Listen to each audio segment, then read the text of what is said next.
Au nom du Père et du Fils et du Saint-Esprit. La guérison de cette femme courbée, bloquée vers le bas qui est aujourd'hui, se fait chronologiquement dans l'Évangile qui relate les différents faits et gestes du Christ, juste après la parabole du figuier stérile, qui nous montre justement la limite en fait de préceptes de la loi, du formalisme, qui au final, s'il ne porte pas de fruits, pour Dieu ne sert à rien, il est enlevé. Et puis, juste avant, la parabole du grain de sénévé qui montre au contraire l'immense fécondité du royaume de Dieu, qui voilà, peut jaillir, remplir totalement l'humanité, transcender toute chose et devenir énorme, même une petite graine qui produit un arbre gigantesque. Ce n'est évidemment pas pour rien que le Christ ordonne comme cela ses enseignements. Et bien sûr, je pense le premier, le plus évident qui nous vient, c'est une espèce d'antagonisme entre la loi qui a été posée, les préceptes religieux, formels, que l'on doit suivre dans la vie, à la synagogue, etc. Et puis cette nécessité d'une femme tenue en infirmité par le diable, parce que c'est de ça qu'il s'agit. Hein. On n'est pas là sur une maladie, héréditaire ou autre. On nous parle bien du fait que c'est un esprit d'infirmité qui l'a fait souffrir, qui l'a pris dans le bas.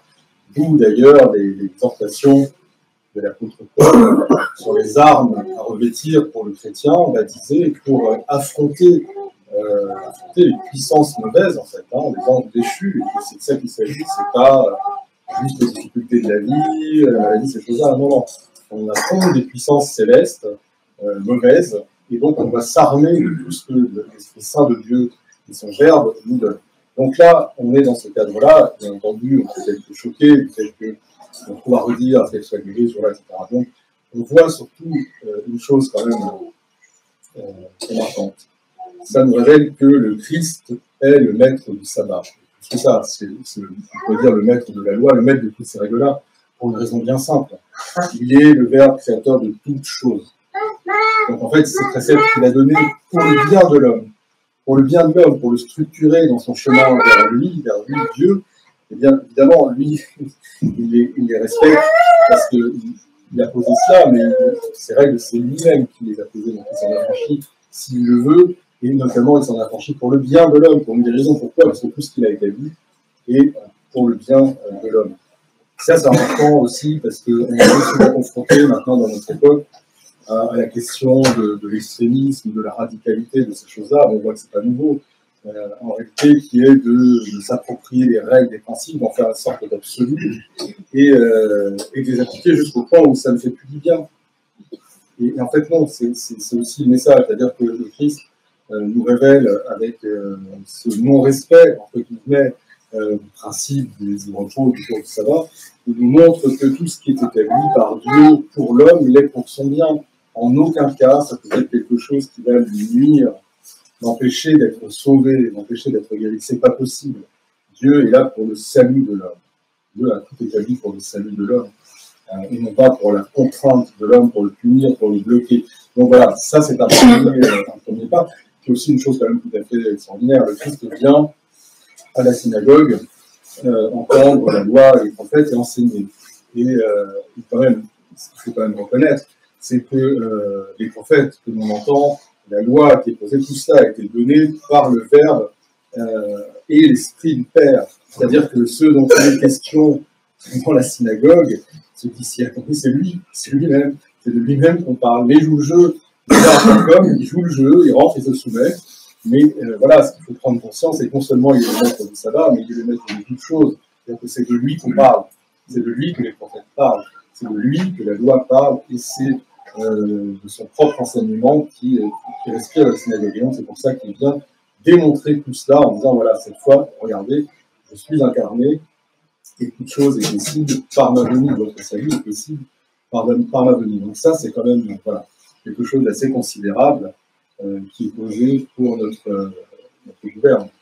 Alors, on constate aussi la nature très particulière de cette maladie, de cette infirmité dont Satan frappe cette femme, Évidemment, on peut, à l'image des saints-pères de l'Église, en tirer des enseignements de type. C'est Saint Nicolas Velinovic, par exemple, qui nous disait, regardez, tout simplement, cette femme, elle est complètement limitée. Non seulement elle ne voit pas le ciel, donc elle ne peut pas se tourner vers Dieu, mais elle ne voit pas non plus les gens, elle ne peut pas les regarder face à face dans les yeux, elle ne voit pas le visage des gens, elle ne peut pas entrer en relation, en communion avec les gens de manière normale, elle ne voit même pas devant elle. Tout ce qu'elle voit, c'est ses pieds, le sol, la pointe de ses chaussures, donc ça montre toute cette limitation qui peut être celle de l'humanité qui est chutée et qui est maintenue comme ça dans la matérialité par justement le prince de ce monde, qui est certainement, c'est-à-dire on est complètement dans la fascination du monde matériel, on ne voit plus le monde divin, on ne cherche plus la communion avec la personne du prochain, on est bloqué par les soucis, on est écrasé par les fardeaux quotidiens, comme cette femme qui nous casse en deux, qui font qu'on est finalement terre à terre, on est collé à nos pieds, notre seule projection possible, c'est la pointe de nos chaussures, on ne voit plus le prochain, on ne voit plus le chemin, et on ne peut plus se tourner vers Dieu. C'est tout à fait évocateur, bien sûr, de l'état de l'humanité chutée, puis de ce que l'on vit au quotidien, puisqu'en fait, quand même, ce que Dieu veut, la gloire de Dieu, comme dit saint Irénée, c'est l'homme vivant et debout. L'homme vivant est debout. Pourquoi? Eh bien parce que le fait d'être dans cette station droite, debout, eh bien, nous permet physiquement de confesser la résurrection. On confesse la résurrection. Vous savez, lorsque l'on se prosterne à différents moments de l'année, notamment pour en carême, à certaines occasions, on manifeste par la prosternation la descente du Christ dans la mort et par le fait de se relever la résurrection du Christ. Et il est donc très important de pouvoir se tenir droit devant Dieu pour confesser justement sa résurrection, pour pouvoir pratiquer la communion et de multiples reprises lors de la liturgie. C'est quelque chose qui est souligné. Sagesse, tenons-nous droit. Soyons debout, tenons-nous droit, tenons-nous bien, tenons-nous droit. On nous le dit à chaque fois qu'un moment important va avoir lieu. Vous voyez, c'est pas pour rien. C'est parce que c'est la situation spirituelle, normale que doit être la nôtre. Droit devant Dieu, parce que c'est la gloire que cherche Dieu à travers l'homme, sa créature, qui manifeste justement, manifeste sa résurrection. Vous voyez, donc c'est quelque chose de particulièrement fondamental et important. Alors là, en l'occurrence, ce qui se produit, c'est que cette femme, eh bien, elle est redressée, elle est relevée parce qu'elle a ému le Christ qui l'a vu et qui a prononcé la parole pour la guérir. Elle dit qu'il est le Verbe, et puis il lui a imposé les mains. Il lui impose les mains et elle se redresse. C'est cet acte quand même du Verbe de Dieu, se toucher, être touché par Dieu, qui permet justement d'être redressé comme ça. Ça, c'est vraiment quelque chose de tout à fait essentiel à retenir. Alors, on va évidemment se demander comment cela se pratique pour nous. Comment nous-mêmes, nous allons trouver moyen d'émouvoir le Christ et d'être touché par lui, d'être redressé, puisque notre âme a été trouvée comme cette femme, en tout cas la mienne, on n'a pas besoin de ses pieds, il est très difficile de communier avec l'autre, il est très difficile de se tourner droit devant le ciel et de pouvoir prier. On ne voit pas le monde angélique, on ne voit pas tout ça. Donc comment faire? Comment moi je me retrouve en présence du Christ pour être touché par lui? Et bien, là, c'est très simple. Le contexte de cette guérison, on nous dit comment cette femme, elle fait quoi? Elle va à la synagogue.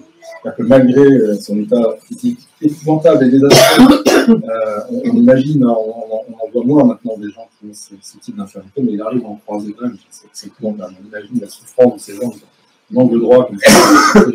Et malgré tout ça, elle vient, elle assiste à tout ça, à la cérémonie, aux prières, à la lecture de la loi des prophètes, à l'enseignement du Christ. Et bien donc, voilà, en allant là où l'enseignement divin a lieu, c'est-à-dire dans l'Église, on va y rencontrer le Christ, bien sûr.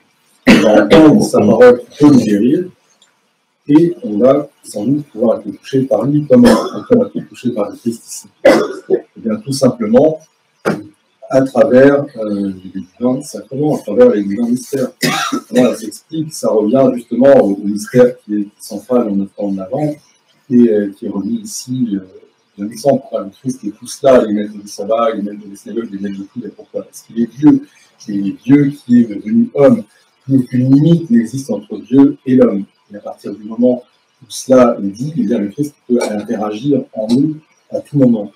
Et Dieu aime tellement l'homme, il est tellement prêt à tout pour lui, qu'il a fait deux dons absolument extraordinaires à l'humanité. C'est le père Arsène Valachot qui nous dit ça, c'est extraordinaire, c'est vraiment le résumé de tout l'enseignement de ce jour et du temps d'avant. Le premier don qu'il fait, c'est qu'il a choisi de s'incarner, de devenir homme. Il a choisi une femme, il est né de cette femme, il est devenu petit enfant, Dieu qu'il est, présent parmi nous pour le salut, pour unir sa nature divine à notre nature humaine et nous sauver. Ça, c'est absolument inconcevable et c'est pourtant le don extraordinaire qu'il nous fait. Et le deuxième don absolument immense qui est fait en même temps par Dieu, c'est le don de la prêtrise. Parce que par la prêtrise qu'il donne à l'humanité, il permet que les hommes, en priant, fassent descendre Dieu sur l'autel, dans le pain, dans le vin et à travers les sacrements. Autrement dit, Dieu maintient sa présence à travers le temps, à chaque occasion, dans son Église, parmi son peuple. Et du coup, grâce à ces deux dons absolument extraordinaires, qui sont soulignés dans cette guérison de ce jour, et bien voilà, nous avons la grâce peut-être de pouvoir venir à l'Église comme cette femme à la synagogue, malgré notre infirmité, malgré notre âme tenue par les puissances mauvaises, dans la matérialité, écrasée par les fardeaux de nos soucis quotidiens, de l'actualité, par notre incapacité à regarder Dieu et notre prochain.